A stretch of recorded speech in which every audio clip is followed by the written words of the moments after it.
है।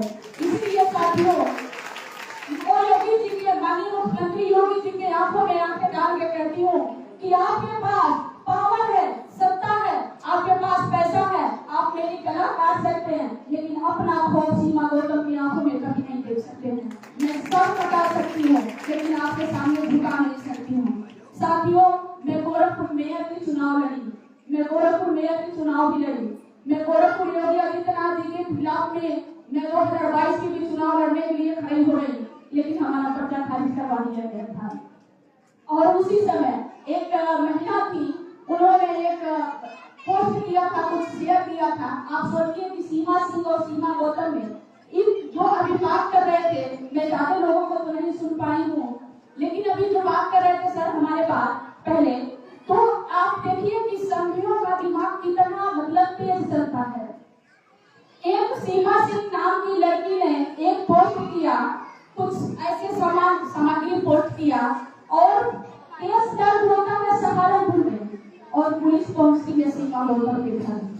अब सोचिए, उस समय मैं चुनाव लड़ रही थी और पर्चा दाखिल मैं कर चुकी थी, पर्चा मेरा खारिज हो गया था।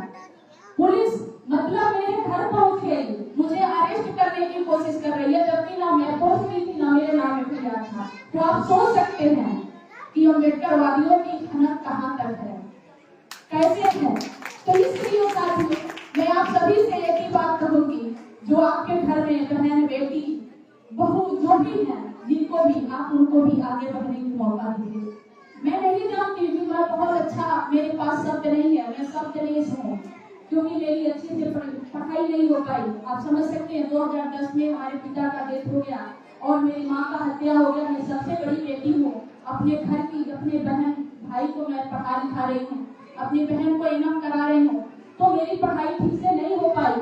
तो मुझे शब्दों की पकड़ नहीं है कि मैं कौन सा शब्द बोलूंगी जिससे आपको अच्छा लगे, लेकिन मुझे समाज की ज्ञान बहुत है, किस्मत की ज्ञान मुझे है, जो वक्त की ज्ञान है वो मुझे है कि किस तरह से जब हमारे पास पावर होता है तो सबसे पहले हमारे घर के लोग ही बेड़ियां डालते हैं। और महिलाओं की बात करेंगे तो महिलाओं को तो साफ बात है कि आप उनके चरित्र पर उंगलियां उठा लीजिए। कुछ महापुरुष होते हैं जो आगे बढ़ करके आपकी मदद करने जाते हैं, तो सरल भाषा में उनके रिश्ते को जोड़ दिया जाता है। मैं एक संगठन की राष्ट्रीय अध्यक्ष थी और मैं काम करती रही, राष्ट्रीय अध्यक्ष रही, लेकिन जब मैं आगे बढ़ी और जब मैं आप लोगों से मिली, जब पेपर में हमारा नाम आया, पेपर में फोटो छपा और ये हुआ कि राष्ट्रपति जी ने जमीन देने की आदेश कर दिया, तो लोगों को लगा कि अगर यहाँ सारा क्रेडिट इन्हीं को मिल जाएगा और हमें कुछ नहीं मिलेगा। तो हमारे साथ भी वही खेल खेला गया, हमें भी संगठन मजबूरी में छोड़ना पड़ा, मैंने संगठन छोड़ दिया। तो आप बताइए कि कैसे हम कैसे आगे बढ़ सकते हैं, कैसे आप हमको देख सकते हैं कि हम आगे बढ़े।